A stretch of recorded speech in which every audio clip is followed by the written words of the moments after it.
우리 성경 공부, 우리 챕터 2 마음, 세 가지 삶의 방식, 그룹 스터디 이 시간 우리 함께 또 계속 이어서 보도록 하겠습니다. 여러분 가지신 책으로는 53페이지가 있습니다. 53페이지에 있는 그룹 스터디 우리 함께 보겠습니다. 우리 지난과 1과에서는 이제 도시에 대해서 배웠죠. 도시. 우리가 사는 곳을 위한 번영과 평화를 추구해야 함을 우리가 함께 살펴보았습니다. 우리는 도시와 단절된 사람들이 아니기 때문이죠. 우리가 섬기고 또 사랑해야 합니다. 이러한 그리스도인의 행동은요, 깨어진 세상에 하나님의 사랑과 정의를 불러옵니다. 궁극적으로 그리스도를 증거하는 그런 일들을, 그런 열매를 맺게 됩니다. 그러한 또 삶 우리가 한번 고민해 볼 필요가 있습니다.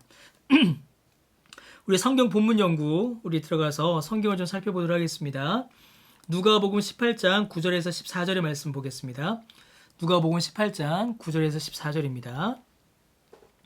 제가 읽겠습니다. 또 자기를 의롭다고 믿고 다른 사람을 멸시하는 자들에게 이 비유로 말씀하시되 두 사람이 기도하러 성전에 올라가니 하나는 바리새인이요 하나는 세리라. 바리새인은 서서 따로 기도하여 이르되 하나님이여 나는 다른 사람들 곧 토색, 불의, 간음을 하는 자들과 같지 아니하고 이 세리와도 같지 아니함을 감사하나이다.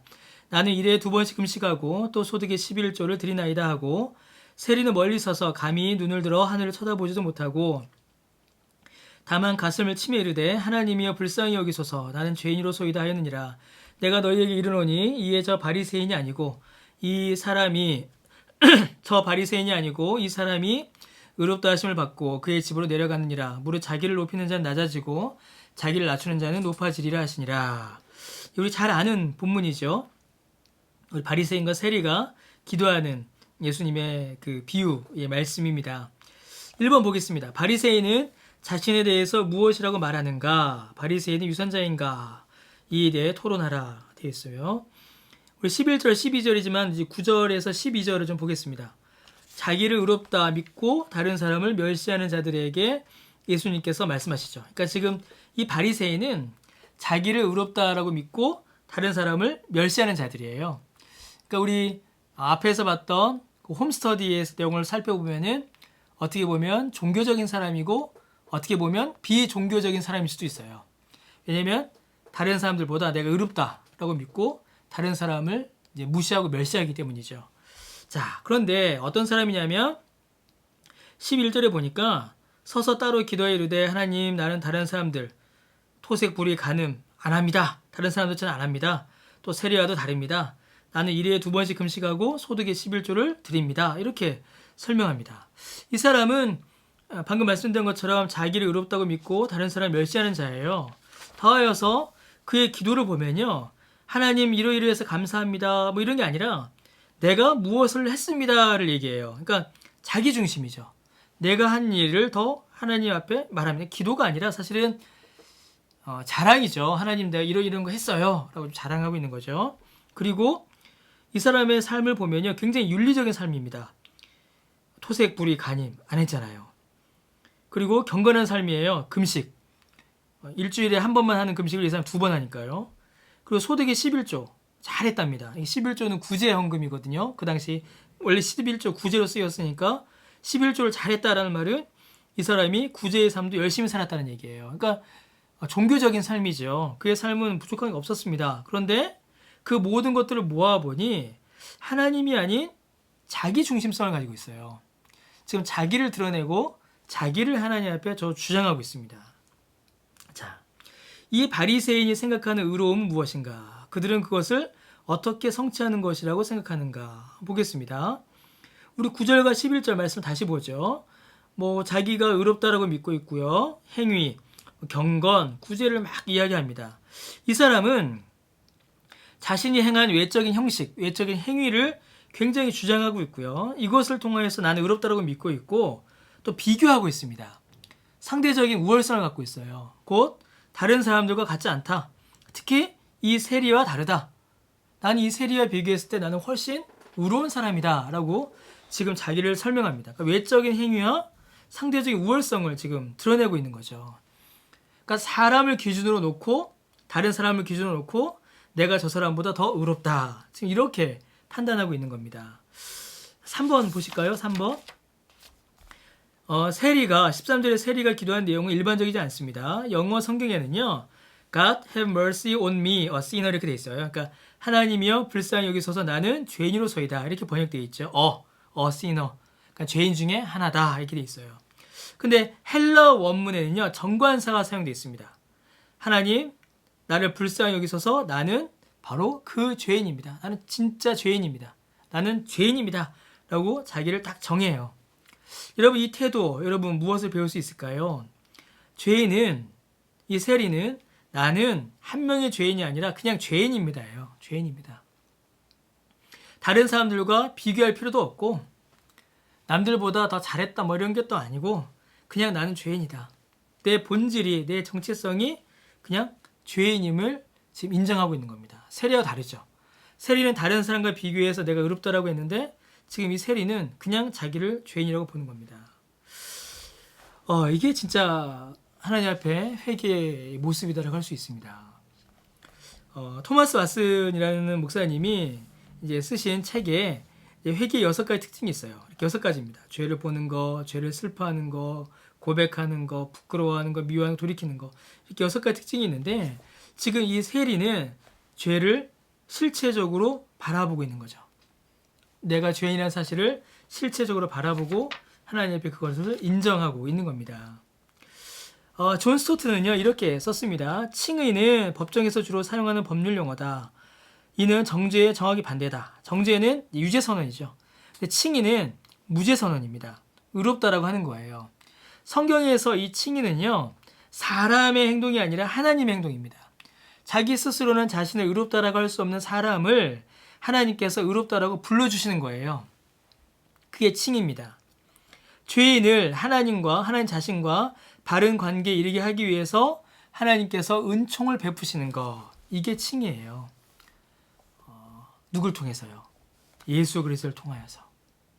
이게 칭의입니다. 그러면 여러분 세리와 바리새인 두 사람 중에 누가 더 이 칭의의 은혜에 가깝게 다가갔겠습니까? 누가 더 가까웠을까요? 자, 바리새인은 선한 행위, 자기 행위로 자신을 합리화합니다. 외적 행위에 초점을 맞춰요. 이 사람에게는 사실은 하나님의 인정이 필요가 없어요. 하나님이 너 의롭다라고 안 해주셔도 자기 스스로 자기를 의롭다고 하기 때문에 하나님이 필요가 없어요. 그러니까 이 사람은 칭의를 구하지 않죠. 칭의에서 멀어지고 있는 겁니다. 자신을 의존하죠. 그리고 하나님 앞에 나와서 하나님의 의를 요구해요. 내가 이렇게 했으니까 이거 주세요라고 하나님과 거래를 시도하고 있는 겁니다. 근데 이 거래 자체도 사실은 무의미해요. 왜냐하면 자기 스스로 자기를 의롭다라고 여기고 있기 때문입니다. 자기 안에서 만족하고 있어요. 하나님의 칭의의 은혜에서 멀어집니다. 세리는 어떻습니까? 나쁜 놈이에요. 자신을 의존할 수 없습니다. 그래서 철저히 하나님을 의존해요. 그래서 하나님께서 의롭다 여겨주심, 하나님이 의롭다 해주시는 것 외에는 자신이 의롭다 여김을 받을 방법이 없어요. 그러니까 철저히 하나님 앞에 나아가죠. 자기의 죄를 인정하죠. 자기를 주장하지 않지요. 복음 안에 있는 겁니다. 복음으로 나아가고 있는 겁니다. 자, 누가복음 15장 11절에 32절을 보면요. 우리가 잘 아는 아주 유명한 이야기가 있습니다. 바로 탕자의 비유죠. 탕자의 비유를 통하여서 이 템 켈러는 이렇게 좀 설명을 합니다. 아주 중요한 내용인데요. 한번 읽겠습니다.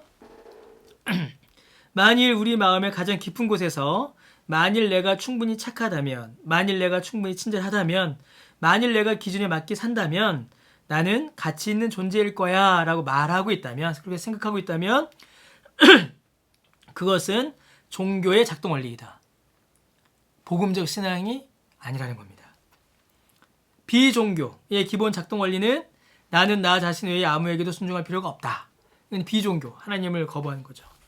그러나 복음은 달라요. 복음은 예수 그리스도가 무한한 값을 치르셔서 하나님이 나를 받으셨다. 그러므로 나는 순종한다. 이겁니다. 이게 복음입니다. 탕자의 비유에서 두 아들은 처음에는 다르지만 매우 비슷한 모습이 나타납니다.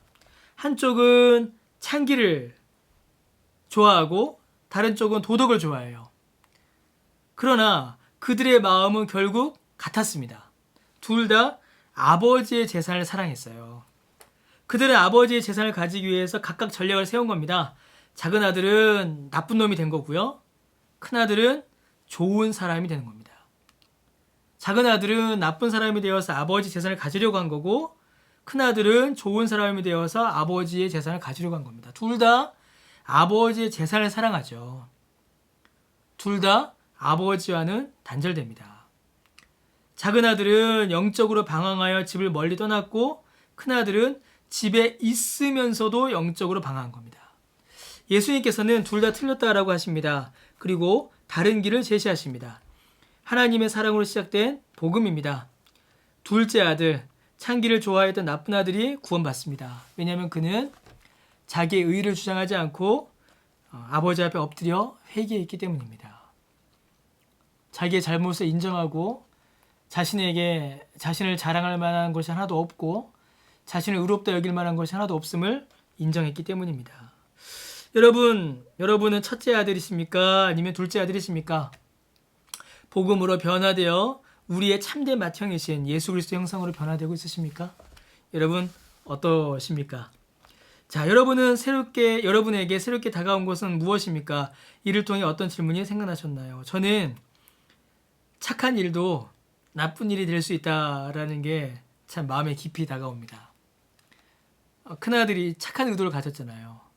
근데 그 마음의 중심에는 아버지를 사랑하는 것이 아니라 돈을 사랑함이 있었습니다. 그러니까 아버지가 작은 아들을 이렇게 선대할 때, 막 옷을 입혀주고 반지를 끼워주고 잔치할 때에 이 큰아들이 화를 내는 겁니다. 재산이 허비되는 것을 견디지 못하고 있는 거죠. 재산이 작은 아들한테 가는 것이 분노하고 있는 겁니다. 그러니까 이 큰아들도 결국은 재산을 사랑한 거예요. 여러분, 두 형제 중 누구에 공감하며 그 이유는 무엇입니까? 저는 둘 다 공감됩니다. 왜냐면 저는 이제 복음을, 교회를, 신앙을 완전 떠난 적이 한번 있었기 때문이죠. 더하여 큰아들도 이해가 됩니다. 왜냐면 알게 모르게 우리 자신이 하나님을 사랑한다라고 하면서 좋은 마음을 가지고 있다 하면서도 결국은 다른 것을 사랑할 때가 있기 때문이죠. 맏아들의 감정과 태도 우리가 봤습니다. 이야기는 그가 하나님과 어떤 관계에 있음을 보여주는가. 이것도 우리가 쭉 살펴본 내용들입니다. 여러분, 우리는 우리의 나쁜 것들만을 회개하는 것이 아니라 우리가 선한 일들을 행하는 그 이유들도 회개해야 합니다. 이게 어떤 의미인가요? 우리가 선한 일들을 행하는 그 이유가 만약 하나님께로부터 무언가를 받기 위한 거라면 하나님을 사랑하는 것이 아니라 그 다른 것을 사랑하는 것이죠. 그런 의도라면 우리는 또한 회개해야 합니다. 자, 오직 믿음으로, 오직 은혜로, 오직 그리스도의 대속적 사역을 통해서 의롭게 된다는 것에 당신이 시험을 치른다면 분명히 100점을 맞을 것입니다. 왜죠? 예수님께서 대신 다 감당하셨기 때문입니다.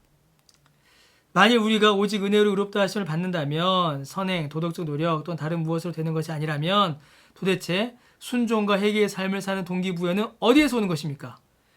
매우 중요하죠. 만약에 다 예수님께 주셨다면 우리가 왜 순종하고 회개해야 됩니까? 아까 우리가 그 홈스터디에서 봤듯이 감사하기 때문이고 하나님의 자녀다운 삶이기 때문이며 하나님 중심적인 삶으로 우리의 삶의 방향이 옮겨가기 때문입니다. 만약 예수님이 우리의 진정한 맏형이라면 삶을 살아가는 방식에 어떤 변화가 생기겠습니까? 여러분, 어떤 변화가 생길까요? 예수님을 닮아가고 예수님께서 하나님 아버지를 사랑하셨듯이 우리도 하나님을 더욱더 깊이 사랑하게 될 것입니다. 그 은혜를 우리가 누려야겠지요. 여러분, 오늘 또 우리 그룹 스터디까지 하나씩 살펴보았습니다. 여러분, 예수님께서 이루신 그 삶, 또 이 복음의 삶들을 우리가 쭉 살펴봤습니다. 결국 우리는 순종하며 회개하는 삶을 살고 또 그 안에서 하나님을 더욱더 기뻐하며 예수님을 닮아가는 그런 삶으로 우리의 삶이 복음 안에서 점점 더 이렇게 바뀌어 가야 될 것입니다. 세리와 바리새인, 큰형과 그 맏아들과 작은 아들, 종교적인 삶과 복음 안에 있는 삶, 두 모습을 쭉 살펴봤습니다. 복음 안에 있는 삶은 결국에는 세리와 작은 아들처럼 우리의 실체를 하나님 앞에 인정하는 겁니다. 내 힘으로 안 되고 오직 예수 그리스도의 보혈로만 가능함을 인정하는 것이고 또 예수 그리스도를 의지하는 것입니다. 그 은혜에 감사하여 죄를 회개하는 것이고 하나님이 기뻐하시는 하나님의 뜻을 이루기 위하여 행하기 위하여 삶을 거룩하게 바꾸어가는 것입니다. 순종하는 것이죠. 그래서 기도하는 것이고 그래서 은혜를 구하는 것입니다. 예, 이러한 복음적 삶, 복음적인 삶의 열매가 저 여러분 우리 모두의 삶 가운데 더욱더 풍성히 열리시기를 주님의 이름으로 다시 한번 축복합니다. 긴 시간 또 영상으로 성경 공부하시느라 너무나 애쓰셨습니다. 잠깐 기도드리겠습니다.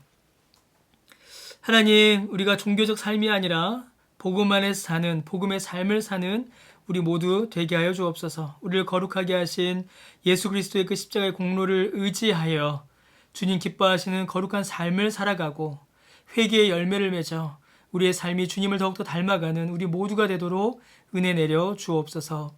감사드리며 예수님의 이름으로 기도드립니다. 아멘.